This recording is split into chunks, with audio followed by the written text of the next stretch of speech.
Thank you for stopping by, Sandra P's Gen Extra. I apologize for that. I was buffering that long. I can upgrade my service, but they were telling me I need new equipment, and I hate getting new equipment. I have to have somebody help me set it up and everything. It's a pain. I apologize coming in complaining. Happy Saturday to everyone. Happy Saturday Night Live. Welcome to Sandra P's Gen Extra. Thank you so much for stopping by. Mama Bees, my moderator. Thank you for stopping by. Sharon Gobble, thank you for stopping by. And I apologize again for the technical difficulties. Thank you for joining me on a Saturday. I hope everybody had a great weekend. And it's not over yet. I hope we have a slow, very restful Sunday. Something about springing forward makes me really tired. And I noticed that a lot of people are telling me that the same thing. It's like that for them too. Trish 612 is greeting everyone. Hello, thank you for stopping into a live. Thank you so much for stopping in. Thank you. All right, get a little bit more light going. All right. Just in case I show a video, I don't like it too light. I may or may not have any videos. I'm not sure. This is just a Saturday Night Live to kind of check in. I haven't really talked to everybody. I have a Survivor review that is in the mix. It's having pictures dropped into it. Someone is helping me with that, one of my nieces. So when that's done, I'm going to drop that. I wanted to be able to do it live. I think I can still do a premiere so we can kind of discuss it. They're doing the usual thing that they do on Survivor. Have any of the contestants that is outnumbered, a young Black woman, 30-year-old from Philly, they start pretending that she's playing the game too hard. They don't want to be in an alliance with her and that sort of thing. And because she's been able to assemble her own alliance and make a couple of moves, the Survivor fans are mad about it. So every time I go over there on IG, CBS Survivor IG, they're dragging her. So I get in there and try to defend her. Everyone's speaking to each other. Hello, Mahogany Meeks, one of my moderators, my little sister. Hello, thank you so much for stopping into this Saturday night. And we are live. I appreciate it. Thank you. Sharon Gobble is speaking to everyone that is coming to the chat. And I was just talking about a few little topics that I had. Of course, it's always going to be from my own point of view as a member of the Gen Extra generation. Gen X is large. There are many of us, but Gen Extra is something that I made up myself. So Gen Extra is me, Sandra P. And then let's see, I'm going to give a few little fun topics, and then we'll just talk about generic topics that I haven't been able to. I've been in and out of different chats, but a lot of times I've just been able to listen in. So I haven't really discussed it with everybody. Okay, this first topic, this is new. This is for Nene Leaks. She posted this. We're going from Nina to Nene Leaks because fans have wanted more Nene forever, ever since she left the Real Housewives of Atlanta. And now you can get her, and you can get her on YouTube because she just announced the launch of her brand new show. She dropped the teaser for it yesterday, and like I said, we're trying to keep it safe for work. Take a look. Did you steal your virginity? Oh, God. Sorry, y'all. Of course, I was at him and Portia Williams' wedding. She's not in jail. You know, I have my history with Wendy. Living assistant facility. So you saw that little sneak peek there. What's he gonna say? Carlos King and Michelle Brown. It's supposed to drop sometime today, guys. And she rendered Carlos speechless. Okay, right. Nina, what do you think about this new chapter for Nene? I absolutely love it. That's her own page, everybody. That is at Nene Leaks over here on IG. Congratulations to Nene. She's doing great numbers on her show. She has the Nene Leaks show over there. You saw her first two guests. For the people that don't know, Michelle Atliam Brown, everyone here might know. She's been on YouTube for years. She taught a lot of the biggest how to do it. And then the other person is Carlos King. He is executive producer of a lot of shows. Currently, a couple of own shows. He hasn't had the greatest luck with keeping cast because he doesn't know how to treat people, especially Black women, allegedly, and in my opinion. Everything under this that I'll talk about tonight is under the Copyright Act of 1976, Section 107. So Nene, what her post was about, thank you for the love, Fox 5. So that's her local news station that she put a caption. We made the local news. So good for Nene. I'm happy for Nene. So she's at, and she also has a podcast with, I can't remember her name, Sierra. Sierra is on, or she might still be on Love and Hip Hop, but she has a podcast on YouTube as well. And let's see, Lillian Pickney, thank you for catching a live. I appreciate you stopping in. Hello, I hope you're doing well on today's on Saturday. our Saturday night. We are live, just talking different topics. So congratulations to Nene Leakes. That was a story I saw, and that is good news for Nene. There's also another lady that we have great news about. I will show you. This is Candy. You know, Candy, when she came on the show, she was telling us a few years in that she wants to be an EGOT. And what people don't know, that is a term coined by Philip Michael Thomas, and that is for artists, creative artists that are able to obtain recognition with an Emmy, a Grammy, an Oscar, and a Tony Awards. So that is something that Candy has been chasing. She has her Grammys plural. So this would get her a Tony. If one of her plays won a Tony, maybe she already has it. So she would just need something with her songwriting to get her an Oscar, and then something on TV to get her an Emmy. Candy can actually do it. Candy can do it. Rita Moreno was the first person of color to have an EGOT. Whoopi Goldberg also has one. John Legend, believe it or not, is another one. So that's Othello with Denzel Washington, and Jake Gyllenhaal breaks record for top grossing play in Broadway history. Congratulations to Candy. Real Housewives of Atlanta, that is a platform. It's an amazing platform.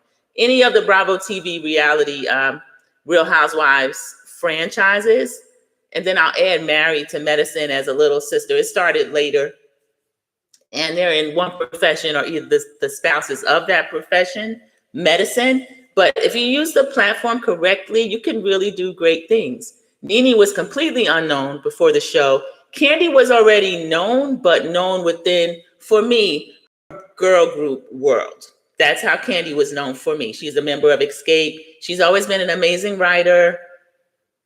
She also sings. I said she also sings. But writing is where Candy gets a lot of her accolades, and well-deserved. Congratulations on the play. I'll read a few comments. I think everyone is still greeting. I love Nene, but CK, Sharon Gobble, the same. And she says, Candy will make things happen. Yeah, every time I hear his voice, it goes right through me. And I can't understand why a Nene, someone like a Nene, but she's not the only one. They still give this man so many chances to be in their presence and to get up there and cackle and lie. Ooh, I have a hard time listening to him. I know I probably should have watched it for content, and I still may, but I can't take Carlos Shaw. I just can't.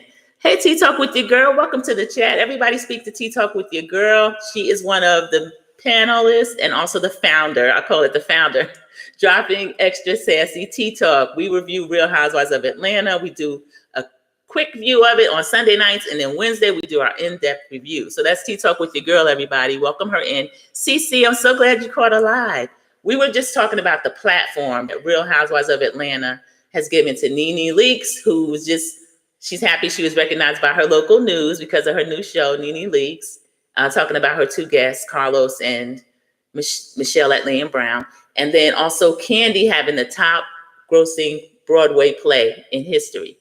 So that's amazing for Candy. So we'll see what the new ladies do, whether or not they're going to do what they should do with this platform, which is use it wisely. We've seen some shenanigans and foolishness already, which kind of bothers me a little bit. I think it's going to be a good season, but just hearing things that they're kind of getting at each other already, that's another story that I have. And I wish they would use it for less squabbling and more showcasing. And even if they squabble while you showcase. That's another thing I like about Candy. Like Sharon said, Candy's going to make something happen. And she does. She really does. Okay, let me see. All right. This is Shamia speaking with ET. Okay. Kelly, I love That's from the Kelly. Bravo Shade.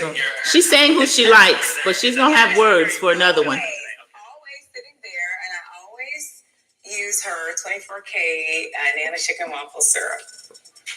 That was a free endorsement for you, girl. On the flip side, is there anybody that you learned you could not trust in this circle?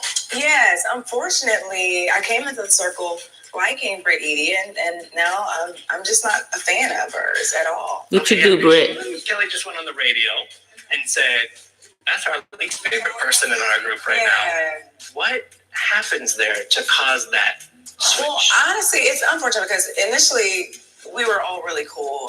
And I think when she and Britt, Kelly and Britt had a okay, Shamia. friendship, she kind of turned on I me. can't do like the producer do. I don't want to get in trouble for playing all this. Okay. And then it was all this like, and you, and I'm like, what did I do? I'm just. Her energy did not match the situation. Yeah, and then she, I feel like kids are all. Okay, she's she's gonna say there, and you'll see it later in the season. I mean, she went there about my youngest, Shiloh, and that's a really sensitive spot for me. So I just felt like, I don't know what happened. Shamia says we'll see it later, but it sounds like Britt Edie. Shamia says Britt Edie crossed the line when she seemingly talked about her youngest daughter, Shiloh. Kids are off limits. I'm just not a fan of her. That's all. Britt Edie, what did you say about our baby Shiloh? What did you say about our angel on earth, Shiloh? We don't play about Shiloh over here. We don't play about any of the kids that are on reality TV because their parents brought them there. They didn't ask to be here, but this little baby's circumstances, she fought to get here, and she is here. And Britt Edie, you low down. You're a low down somebody. And here you are. This is the one that, of course, for those of us that know, we know, but Kenya had an incident with her where Kenya's done something that has caused her to be almost erased from the show and looks like she's being paused, if not fired. One doesn't have a lot to do with another, but I think that Britt Edie is someone that maybe she can't read. I don't know what kind of argument she was giving to Shamia, but I don't know how Shiloh would come up into any of that. So I'm not with that at all. I don't agree with it. Now, Shamia Morton, are you supposed to be talking about future scenes that have not yet been on the show? Because she's been in and around Real Housewives of Atlanta for a long time. I don't want them to start living the whole show and telling the whole show outside of the show, because I like watching the show. Now, I like some of the behind the scenes shenanigans too, because I go to different channels and I look at it and we discuss it and it is fun, but I hope they don't ruin the show with this behind the scenes stuff. This hasn't happened yet, but she's already talking about it on Entertainment Tonight, no less. And just know I'm 100% with Shamia. If Britta says something about the baby, we don't play about the baby. That's wrong. They get low down. They get really low down. Some of them, mainly the ones that don't know how to manage their emotions. Because you can argue with somebody and you don't have to do all that. So we're still on the Real Housewives of Atlanta kind of track. I can take us back to now a Gen X event that happened that everyone should be able to remember. When I bring it up, you'll recognize the lady and then the situation. Hopefully this will still be in here. Okay, I'll start. Well, I wanted to bring up the person's face and then you could tell me who she is. Okay, let's see. Everybody else is reposting her, but she's not actually. She didn't talk about it yet as far as what I was just getting ready to share with us. She dropped the teaser for it yesterday, and like I said. Sorry, everybody. Thank you for your patience. Okay, let me see. Okay, this person has returned to TV. You'll know who she is.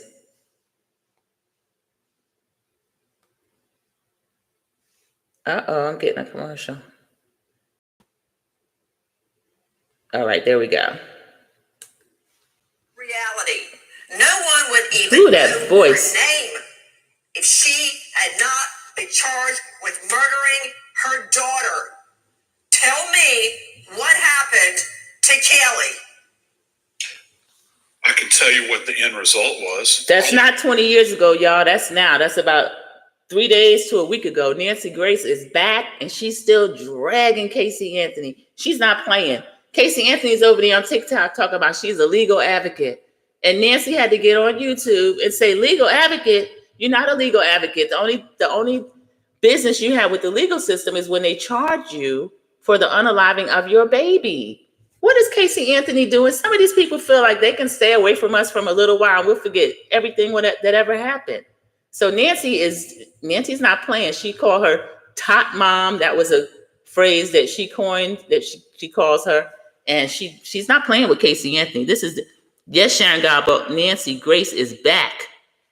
She's back, and I'm glad to hear it. That's just disgraceful. A legal advocate, I don't understand. I don't know. Some people try to rewrite history, and the scary thing is there are people around now who doesn't know who Casey Anthony is. And I watched some of her TikTok. It was a little disgusting, so I couldn't watch the whole thing. But she sounds really rational. She looks well. She looks like she's doing pretty well. I wonder if she's still in touch with her parents, because the mother was the one ended up turning her in, because they were the ones taking care of Casey.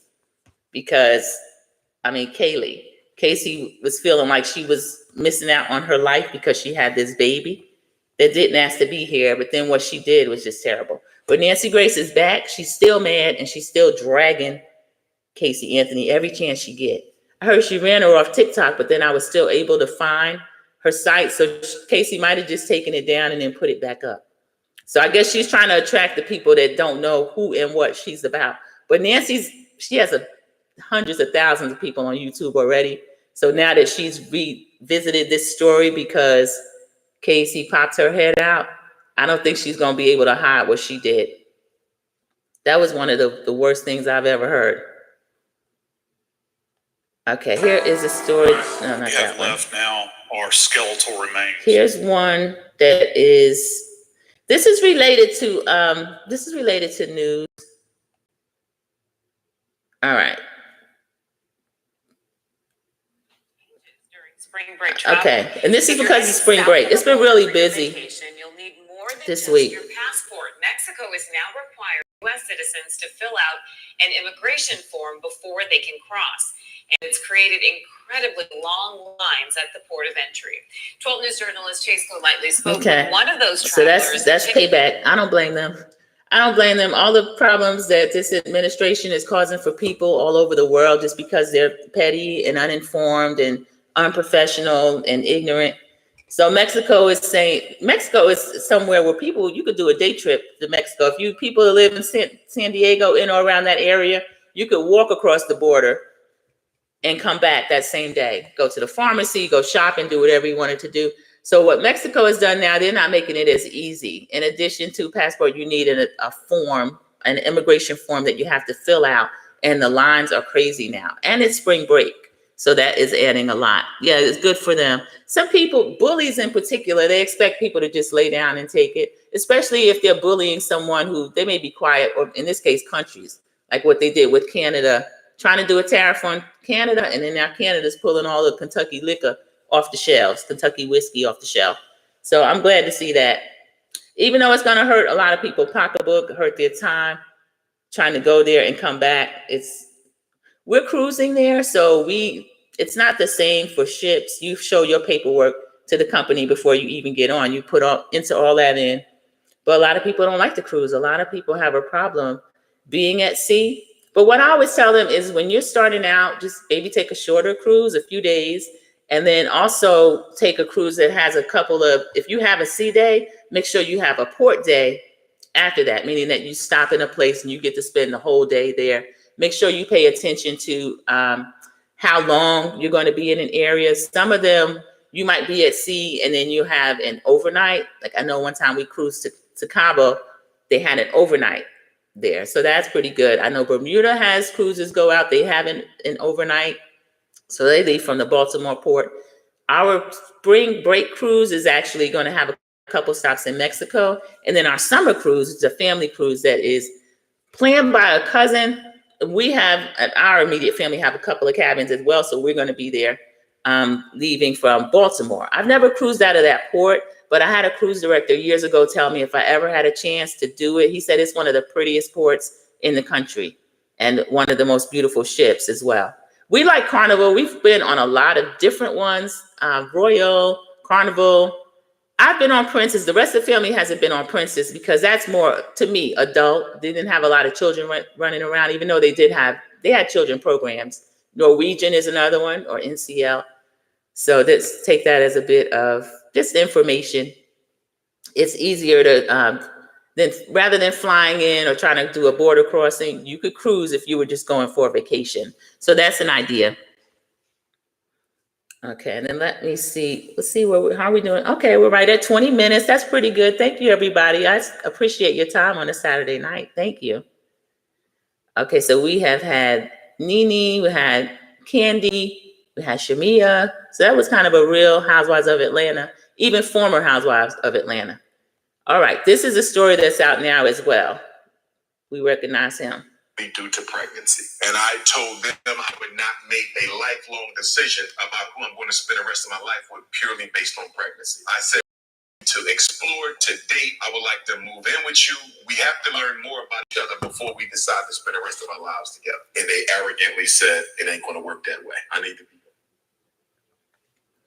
Dr. Umar, y'all, he's going back and forth online with his daughter too. But what he was telling Nick Cannon is he's telling him why he didn't marry one of the two mothers of his children. So I don't know how many children he has, but he has them among two different women. And we know who Dr. Umar is. He's always out there talking about Black Queen this, Black Queen that. And he's kind of funny when you talk about snow bunnies and all that kind of stuff. But I don't know. He might be a little bit hypocritical. He's making all these single family, single mother homes, yet he's out there always, you know, he says he's lifting up Black women, but I saw him call his daughter and her mother Mama Smurf and Baby Smurf. So I don't know what's going on with that. But the women he said they didn't want to be humble enough. That's what people are looking for now. Humble, you to be humble. I don't know. I don't know why everybody's trying to humble Black women. I like the way we pop our ish, we do our thing. I love that about Black women. And I don't mind being around humble people. I'm humble. I love humble people as well. But for Dr. Umar to say that he's not going to marry not one, but two of the mothers of his children, Dr. Umar, maybe you wrap it up and you won't have to worry about that. One of them's 21. I don't know how old the other one is. I saw the young lady online and she showed a thread that she texted him. She was asking him if he had her sister's information. And he was asking her, why are you contacting me from this number? I don't recognize this number. So she contacted him from another number, and then he just ghosted. He didn't answer about where the sister was. So that's a mess. He's so full of it lately. Sharon Gabo, he is. He would make me laugh, but I always knew he was kind of full of it and a little bit of a hypocrite, because some of those big mouth types they put a dashiki on and start preaching about this, that, and the other, and they're hardly living it. Now, if he's somebody who cares about Black queens and Black children and all this kind of stuff, it would be nice if he can have a Black queen and a Black home. And then he said he wanted to move in with them. Why, Dr. Umar? You're the man. Why did you want to move in with this lady? You go prepare a place for her. And that's the thing that gets me about some of these traditional men. They're traditional in certain ways, but they're not traditional in other ways. So I find that pretty interesting.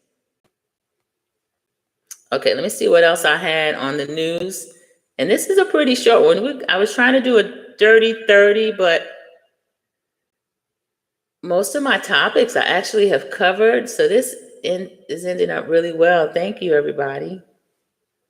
And let's see if I have one more positive picture. Did anybody get to see, they streamed Angie Stone's services online, and people have clipped out parts. They clipped out Tyler Perry.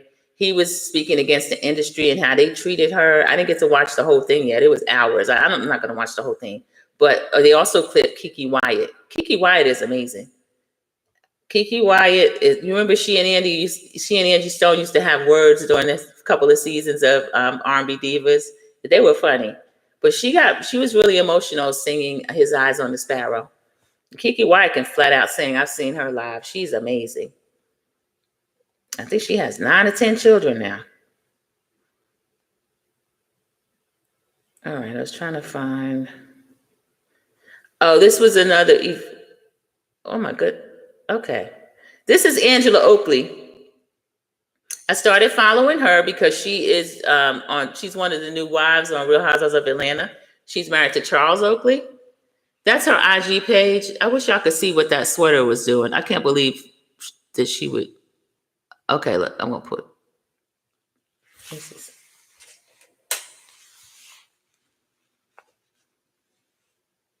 She got the girls, the whole print showing in that sweater.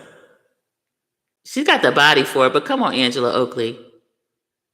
She's not as old as Charles. Charles probably about 60 or 61 now. Angela, she might be in her 50s. I'm not going to name her age because I don't know how old she is. But she's beautiful. She's one of the new Atlanta housewives. They're giving out 3 peaches. I think that the peaches, I would like to see them. Kenya was giving an interview one time. She said they used to try out for the peaches. You have a few seasons. You have to shoot with people, not Shamia's 10 years or however long, but you wouldn't just show up and have a peach. Because I didn't know Kelly before this. I didn't know Britt Eady before this. I didn't know Angela Oakley before this. So we'll see how that's going to work out. Kiki can sing. Yes, Sharon Garbo, she can. Kiki Wyatt is amazing and has been for a long time. She is showing it all, Sharon Garbo. When I first looked at it, I couldn't believe that's what I was looking at. But she got the body. If she, attends the event with Charles, I guess that's okay. But that was an event that Shamia was working at. I was watching a lot of their social media. A lot of them posted from there. The Atlanta Hawks had a game, and Shamia was working as host, and she invited the ladies. They had a lot of behind-the-scenes pictures and everything. So we saw Phaedra Parks was in a lot of those pictures, too. So I guess her season is going to start because we didn't see her in the first episode. So we'll see when she shows up. We got to see Cynthia Bailey, one of the OGs that is back, and a little bit of Kenya, and Portia, but we hear that the Kenya coverage is going to drop later into the season. This is related to earlier news. This is from the Jasmine brand. This happened earlier in the year. The helicopter, when they had the unfortunate crash that happened, they've changed the flight path. So the FAA imposed permanent helicopter restrictions around Washington's Reagan National Airport after the fatal collision. So I guess that is good news, but we hadn't heard any of that happening before some of the changes within the FAA. But if that's what it takes, that's good. And then NTSB, that's the National Transportation Safety Board. So they said there's an intolerable risk of collisions because the helicopters flying at 200 feet had only 75 feet of vertical separation. Oh, they said there had been a lot of near misses. So that's interesting. Hello, Capricorn Flower. Thank you for stopping by, just speaking to everyone. I appreciate you. One of the moderators. Thank you so much, Capricorn Flower. I had a few stories, and it ended up being about a lot of the Real Housewives of Atlanta, current and former. So two of them that had good news was Nene Leakes ended up making the local news because of her Nene Leakes show that she has on YouTube.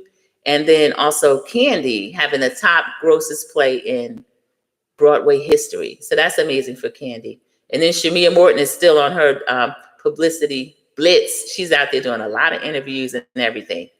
So she's upset with Britt Eady. Kelly's upset with Britt Eady too. So Britt's going to step in a lot of stuff. All right, this is interesting, y'all. This is an unmarried Hermes. That's the luxury brand. And it clothes and bags and that sort of. But what that is about, the heir left $11 billion, I guess, and $5.9 million in properties to their former partner. So that's amazing. He was 82 years old, unmarried, and childless, heir to the Hermes fortune, planning to adopt his 51-year-old former gardener and handyman who hails from a modest Moroccan family. Whew. They don't say it's anything about a scandal, but I can imagine if there's any other people in that family, they're going to try to pretend that this person has been maybe taking some type of advantage of him, or we know how they like to do. We'll see what happens with that. That's a mess. Thank you, Sharon Garbold. I forgot to mention my t-shirt. This is Sade. This is the female Mac. This is Gen X legend. I think she's actually a boomer, y'all. I think Sade is a boomer, but she's ageless. She doesn't really talk a lot about her. I never heard her say anything about her age. I know her son is probably 30, but Sade might be 70. I just found out, y'all, Brooke Payne, founder of New Edition, Ronnie DeVoe's uncle, he had a birthday and I didn't know he turned 70, but I saw Ronnie DeVoe saying happy birthday to his uncle or whatever. He's 70 years old or however old he was. And then they took it down. And then when they put it back, it didn't reference the age. So Brooke's still looking good, but I didn't know that he is 70. So yeah, that is Sade. I love Sade. Okay, everyone. And I think that is everything that I had. My niece sends me little memes like this. This is Barry White. I love Barry White. Every time I try to flat iron my hair. Sometimes that happens too when you try to go natural. People are silly.